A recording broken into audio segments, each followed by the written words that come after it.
पहले water strike और उसके बाद पाकिस्तान पर डिजिटल स्ट्राइक। पहलगाम हमले के बाद भारत ने जब ये डबल स्ट्राइक की तो मुझे रामधारी सिंह दिनकर की वो पंक्तियां याद आई कि याचना नहीं अब रण होगा, जीवन जय या मरण होगा। क्योंकि पहलगाम में जो कुछ हुआ उसके बाद हिंदुस्तान ने यह स्पष्ट कर दिया है कि अब शब्दों का समय नहीं है, प्रहार का समय है। उस प्रहार के पहले हम आपको चेतावनी पर चेतावनी दे रहे हैं।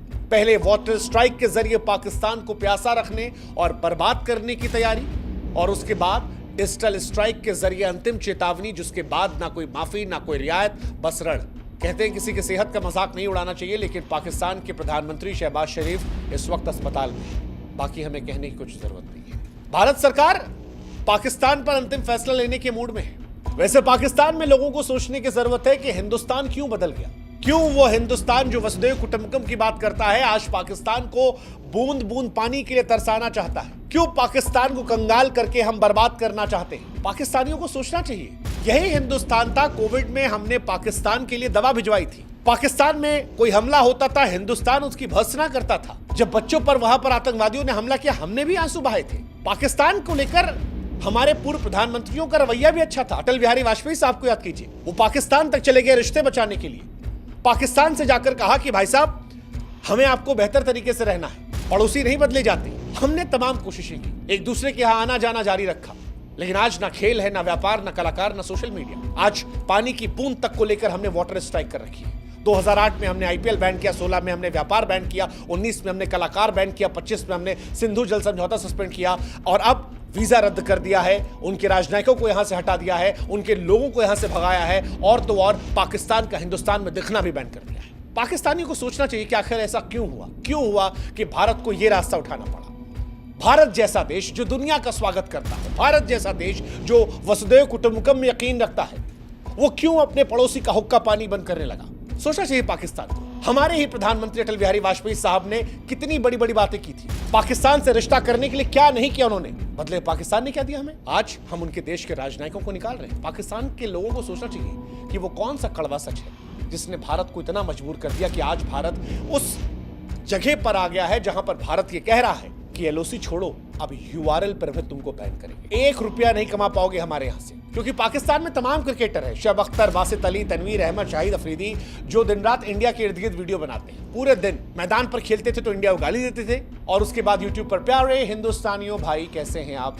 सरकार ने क्यों इनका डिजिटल गला घोटा। हमारे पड़ोसियों को सोचना चाहिए, क्योंकि ये एक बार में नहीं हुआ है। इसके 1 2 नहीं बल्कि 7 कारण है जिस वजह से इंडिया अब उस जगह पर आ गया है कि याचना नहीं रण होगा। ऐसे नहीं हमने 537 पाकिस्तानियों को यहां से लौटा दिया, 9 डिप्लोमेट्स को लौटा दिया और कहा जो बच्चे हो निकल जाओ वरना जेल में डाल दी जाओगे। क्यों? क्योंकि भारत को पाकिस्तान ने बार बार लहूलुहान किया। 7 घाव, 7 जख्म, 7 बार खून की होलियां पाकिस्तान ने खेली हमारे साथ। शिमला समझौता तो कर लिया, लेकिन पीठ में खंजर घोंपना पाकिस्तान की फितरत है, और आज वो 7 कारण हम आपको बताएंगे। साल 1993 मुंबई में बम धमाका होता है। भारत के इतिहास का सबसे बदनसीब दिन था जब पाकिस्तान की सरपरस्ती में पल रहे कायर आतंकवादियों ने मुंबई की धड़कनों को लहूलुहान कर दिया था। 12 भीषण धमाके हुए थे। धमाकों ने ऐसा जहर घोला कि हर गली, हर मोड़, हर चौराहा लाशों से पट गया। बाजारों में बच्चों के चिथड़े उड़ गए, बेकसूर लोगों का लहू गिरा। 257 मासूम जिंदगियां बर्बाद हो गई, 700 से अधिक लोग तड़पते रहे। पहली बात था, हम फिर भी शांत रहे। 13 दिसंबर 2001 भारतीय लोकतंत्र का वो काला दिन जब पाकिस्तान की नापाक सरजमीन पर पलने वाले जैश ए मोहम्मद के 5 आतंकवादियों ने देश की सबसे पवित्र इमारत संसद भवन पर हमला किया। ये केवल आतंकवादी हमला नहीं था, भारत की आत्मा पर सीधा कायराना वार था। उस दिन हमारे 5 जाबाज सिपाही, सीआरपीएफ की एक वीरांगना महिला कांस्टेबल, संसद के 2 सुरक्षाकर्मी और एक नियत्ती माली देश की रक्षा में शहीद हो गए। संसद की सीढ़ियां जो थी वो लाल हो गई पाकिस्तान की वजह से। 26 नवंबर 2008 की वो भयानक रात, पाकिस्तान की नापाक औलाद लश्कर तैयबा के 10 पाकिस्तानी आतंकवादियों ने मुंबई को नरक में बदल दिया था। समुद्र के रास्ते पाकिस्तान से आए, ताजमहल पैलेस, ओबराय, सीएसटी पर खून का तांडव मचाया। 166 जिंदगियों की मौत हुई थी, 300 से अधिक लोग लापता हुए थे। वो हमला नहीं था, पाकिस्तान की जंगली क्रूरता का खुला प्रदर्शन था। अजमल कसाब, जिसने मुंह से बताया कि पाकिस्तान की यह साजिश थी, पाकिस्तान ने उसे डिसोन कर दिया। अजमल को फांसी हुई, लेकिन दुनिया जानती हुई पाकिस्तान से आया था। यहां भी मौका दिया था, केवल क्रिकेट पर बैन किया था, लेकिन पाकिस्तान नहीं सुधरा। 2016 पठानकोट एयरबेस पर हमला कर दिया। 2 जनवरी 2016 को पाकिस्तान ने पठानकोट वायुसेना में घुसपैठ कर 7 वीर जवानों की जान ले ली। 80 घंटे तक यहां पर खूनी जंग में हमारे 7 वीर जवानों की वीरगति हुई। आखिरी सांस तक लड़ते हुए दुश्मन के इरादों को चकनाचूर किया। 25 से अधिक जवान घायल थे। एक भी आतंकवादी जिंदा नहीं लौटा, लेकिन पाकिस्तान पूरी दुनिया के सामने फिर एक बार अपनी दहशतगर्दी को लेकर चर्चा में आ गया। इसके बाद 2016 में उरी हमला, वो मनहूस सुबह जब जैश ए मोहम्मद के 4 खूनी आतंकवादियों ने भारतीय सेना के एक कैंप पर हमला किया था। 19 वीर जवानों को शहीद किया था। 30 से अधिक जवान घायल हुए थे। यहां से भारत ने जवाब देना शुरू किया था। भारत ने पाकिस्तान के अड्डों पर हमला किया था और सर्जिकल स्ट्राइक करनी थी। उम्मीद थी कि शायद पाकिस्तान समझ जाएगा, लेकिन पाकिस्तान नहीं समझा। फिर 2019 से पुलवामा, 14 फरवरी 2019 वो खौफनाक दिन जब पाकिस्तान के आतंकी संगठन जैश ए मोहम्मद के आतंकवादियों ने पुलवामा में गाड़ी से सीआरपीएफ के काफिले की बस को टक्कर मारा था। 40 जवान शहीद हुए थे। भारत ने फिर बदला लिया, बालाकोट एयर स्ट्राइक की, पाकिस्तान के आतंकवादी अड्डों को बमों की बरसात से उड़ा दिया। लेकिन कायर पाकिस्तान जब 2025 में नहीं लड़ पाया तो कायरता से पहलगाम में हिंदुओं को निशाना बनाया। हिंदू पहचान होने की वजह से उन्हें मरवा डाला। 5 आतंकवादी मशीन गन ग्रेनेड लेकर नरसंहार करते। 26 मासूमों की लाशें घाटी पर इसलिए गिराते हैं क्योंकि वो हिंदू थे। हिंदुस्तान में हिंदू मुस्लिम एकता को तोड़ने के लिए 7 हमले 93 से लेकर 2001 संसद, 26/11, 2016 पठानकोट, 2016 उरी, 2019 पुलवामा और 2025 पहलगाम। ये पाकिस्तान के कायराना घिनौनी करतूत के काले धब्बे हैं जो बताते हैं कि पाकिस्तान हमेशा हमारी पीठ पर हमला करता है। और अब बस क्योंकि पाकिस्तान अगर हमसे खुल के लड़ने का साहस नहीं कर सकता, वो साजिशें करके मासूमों के खून को रंगता है और बार बार आतंकवाद के रास्ते पर चलता है, तो फिर हमारे लिए भी अच्छा बनना सही नहीं है। अच्छा होने और बेवकूफ होने में अंतर है। हिंदुस्तान अच्छा है लेकिन बेवकूफ नहीं, क्योंकि हिंदुस्तान समझता है कि पाकिस्तान सामने से नहीं आता और इसीलिए हमने एक कदम उठाया।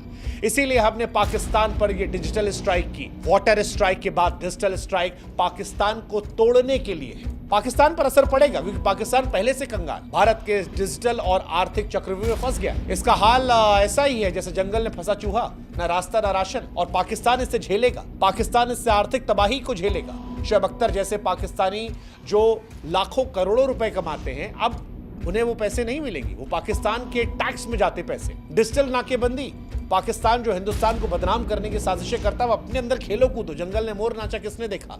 हमें घंटा फर्क पड़ता है। पानी की ट्रीटी से उनको झटका लग ही रहा है। अंतर्राष्ट्रीय बेइज्जती, FATF के ग्रे लिस्ट पे पाकिस्तान पहले से ही है। अब और नंगा होगा कि हिंदुस्तान ने बैन कर दिया। पहला कदम हमने उठाया।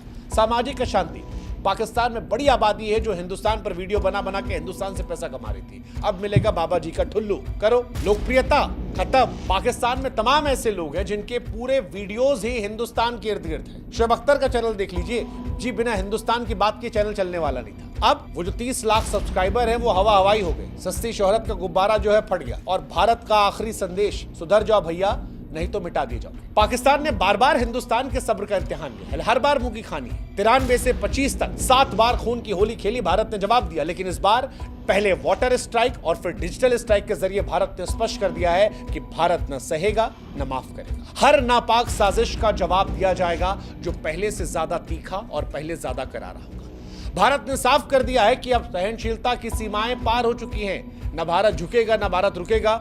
अब जो भी करेगा उसको उसी की भाषा में जवाब दिया जाएगा, चाहे वो सीमा पर हो या फिर टीवी की स्क्रीन पर हो, मोबाइल की स्क्रीन पर हो। भारत ने डिजिटल स्ट्राइक के जरिए पाकिस्तान को एक बार फिर आईना दिखाया है कि अपना नापाक चेहरा खुद देखो और डूब मरो। आतंक का साथ देने वालों का भी कोई भविष्य नहीं है। सुधर जाओ या खत्म हो जाओ। इतिहास का हिस्सा बनने को तैयार हो जाओ। भारत स्पष्ट है कि ना पानी, ना पैसा, ना प्रोपेगेंडा। अब पाकिस्तान में कुछ नहीं। और ये अंत नहीं है, यह उस तूफान के पहले की शोर है। उस तूफान के पहले का ये एक तरीके से कह लीजिए टीजर है जो पाकिस्तान को अगले 15-20 दिनों में मिलने वाला है। अगले 15-20 दिनों में पाकिस्तान के साथ कुछ बहुत बड़ा होने वाला है और उस बड़े होने के पहले पाकिस्तान को कमजोर करने के लिए कदम है। जैसे कुर्सी को तोड़ना हो तो उसके पैर तोड़े जाते हैं, ऐसे ही पाकिस्तान को अलग अलग हिस्सों में हिंदुस्तान तोड़ रहा है, जिसके 2 कदम हमने आपको बता दिए। पहला वाटर स्ट्राइक जो पाकिस्तान को पूरी तरह बर्बाद करने के लिए, और दूसरा डिजिटल स्ट्राइक जो पाकिस्तान की पहुंच हिंदुस्तान में खत्म करेगा, उनके एजेंडे को खत्म करेगा। उनके लोग यहां पर अब लोगों को कुछ फैला नहीं पाएंगे और हिंदुस्तान में जो पाकिस्तान सहानुभूति रखते हैं वो अब इधर उधर नहीं कर पाएंगे। सब खत्म। लेकिन अभी ये अंत नहीं है। रामधारी सिंह दिनकर ने जो कहा था वही होगा कि याचना नहीं रण होगा, जीवन जय अमर। लिख लो, अगले 10, 15, 20 दिन में पाकिस्तान के साथ कुछ बहुत बड़ा होगा, कुछ बहुत बड़ा। आमतौर पर खामोशी होती है बड़े तूफान के पहले, लेकिन इस बार शोर है पाकिस्तान की बर्बादी के पहले जो उसने पहलगाम में किया। हिंदुस्तान पर हमला नहीं था, ये हिंदुस्तान के अस्तित्व पर हमला था और पहली बार नहीं था।